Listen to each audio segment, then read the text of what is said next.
Hoy vamos a entrar en una de las peores situaciones por la que puede atravesar una economía y en la que casi irremediablemente, sorpresa, vamos a entrar en los próximos meses. Una situación que nos afectará a todos y que amenazará al mundo con una gran crisis no vista desde el 2008. Hoy vamos a hablar de la estanflación. ¿Qué es la estanflación? ¿Cómo hemos llegado a estar tan amenazados por ella? Y sobre todo, ¿qué podemos hacer ante un escenario así? Así que quédate con nosotros para averiguar más sobre esto. Bienvenidos a iProfit, creando tu futuro, invirtiendo en tu presente. Empecemos con el video.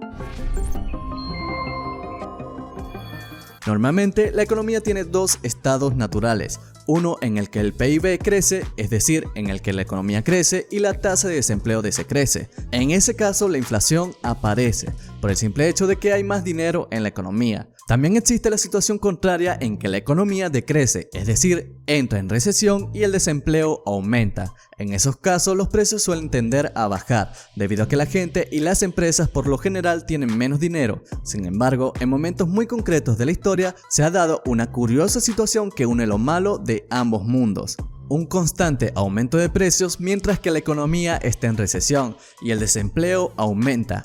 Pero, ¿cómo es esto posible? Pues vamos a verlo con un ejemplo. Corrían los años 70 y el capitalismo estaba a tope. Economías como la de Estados Unidos o Reino Unido llevaban muchos años creciendo a un ritmo vertiginoso. Nuevos y modernos electrodomésticos junto a millones de coches llegaron a un montón de hogares. Las empresas cada vez estaban presentando mayores beneficios y todo iba viento en popa a toda vela. Para alimentar este crecimiento económico, los bancos centrales tenían tipo de interés bajo, es decir, endeudarse era muy barato, lo que favorecía que las familias gastaran y compraran mejores casas, coches, electrodomésticos y se fueran de vacaciones, en fin, de todo. Y también para que las empresas inviertan en nuevas fábricas maquinarias, en más empleados y todo lo necesario para que sus negocios crecieran. Sin embargo, una guerra muy lejana iba a acabar con todo aquello en 1973.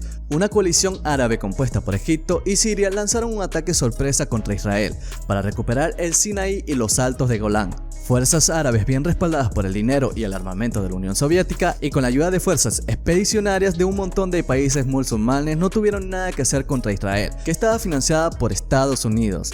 En represalia a esta ayuda occidental a Israel, la recién creada OPEC, compuesta por muchos países productores de petróleo que en su mayoría eran países musulmanes, llevaron a cabo un embargo de petróleo a Occidente y redujeron al máximo su producción de crudo. Esto provocó un aumento del precio del petróleo nunca antes visto. Hasta entonces la situación provocó una escasez de combustible en Estados Unidos. Muchas fábricas tuvieron que detener su producción total o parcialmente y por tanto tuvieron que despedir trabajadores. Este parón repentino de la producción provocó un frenazo en la economía estadounidense.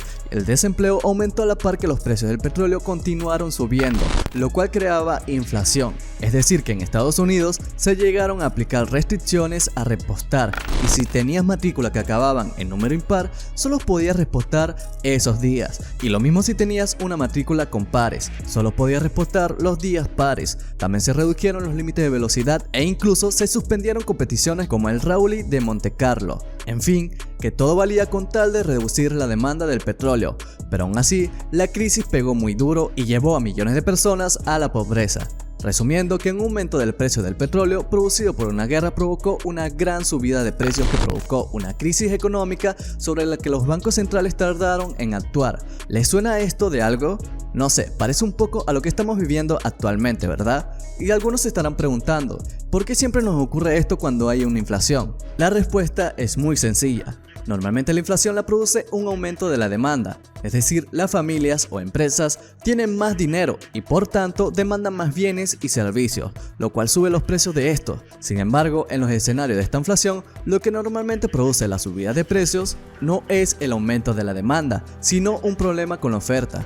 Básicamente lo que ocurrió fue que la subida del precio del petróleo provocó un enorme aumento en los costes. Los costes de las empresas repercutieron en los clientes, subiendo los precios. Sin embargo, los clientes que tenían el mismo dinero simplemente dejaron de comprar, es decir, redujeron su consumo. Esta reducción en el consumo conllevó una reducción en la producción, en las empresas que tuvieron que despedir a algunos de sus trabajadores, y así es como la inflación y el desempleo comenzaron a convivir.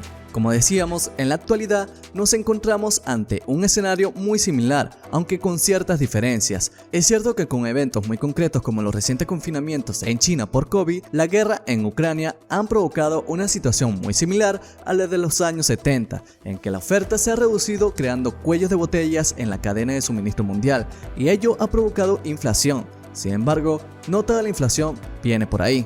En este caso, una parte de la inflación la arrastramos por la crisis del COVID, porque bueno, para paliar los efectos del parón económico que suspendieron los confinamientos y las medidas anti-COVID, gobiernos como el de Estados Unidos o la propia Unión Europea imprimieron cantidades ingentes de dinero para detener la economía en una super recesión.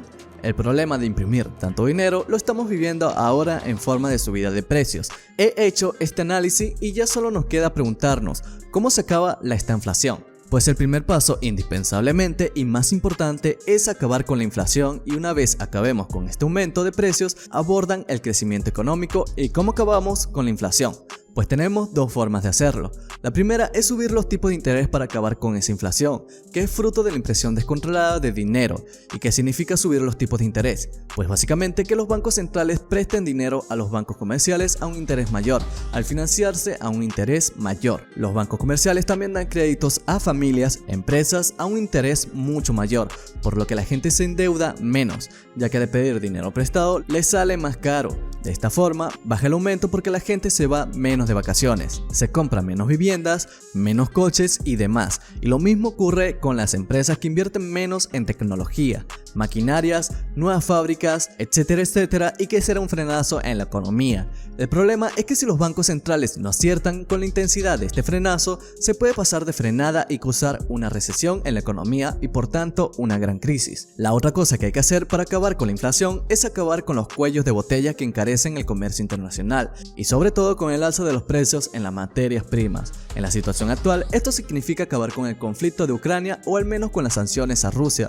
También se puede presionar a los países productores de petróleo para que produzcan más crudo y que así este baje de precio. También se puede mejorar la capacidad de refinado del petróleo o incentivar a las empresas productoras a buscar nuevos yacimientos, o incluso a largo plazo se pueden potenciar las energías renovables, entre otras cosas. El objetivo es claro: aumentar la oferta de energía para que ésta baje de precio. Y si los productores de materias primas, especialmente de gas y petróleo, se niegan a producir más y Occidente no encuentra la manera de buscar fuentes de energía alternativa, ¿qué se podría hacer en ese caso? Pues me temo que reducir la demanda, aunque eso también frena la economía. ¿Y cómo se frena la demanda? Pues estableciendo restricciones a todo lo que gaste energía. Por ejemplo, a la circulación de coches. También podría ser interesante que el Estado incentive a que las empresas optimicen sus procesos de producción para hacerlos energéticamente más eficientes. Es decir, aprovechándose de la tecnología actual, las empresas pueden producir lo mismo utilizando menos energía o energías renovables. El problema de esto es que tanto aumentar la oferta de gas y petróleo como reducir la demanda o incluso encontrar alternativas lleva muchísimo tiempo, y en cualquier caso, una vez la inflación esté descontrolada, ya solo queda volver a estimular la economía bajando los tipos de interés y volviendo a una situación económica de crecimiento y prosperidad. Pero si has llegado hasta aquí, cuéntanos tu opinión. ¿Estamos cerca de un escenario de esta inflación? ¿Controlarán los bancos centrales todo esto? ¿Qué soluciones se deberían de tomar? Si tienes alguna opinión al respecto, recuerda dejarla en los comentarios que te estaremos leyendo. Y también recuerda que si te gustó el video, un like y una suscripción nos apoyaría bastante para seguir creciendo este canal y seguir brindándote de contenido de calidad para ti. Si además compartes el video con un amigo, 1.000.000 de bitcoins te caerán mañana en tu cuenta. Nah, broma, pero sí tendrás una estable vida financiera. Ya sin más nada que decir, chao y hasta la próxima, trader.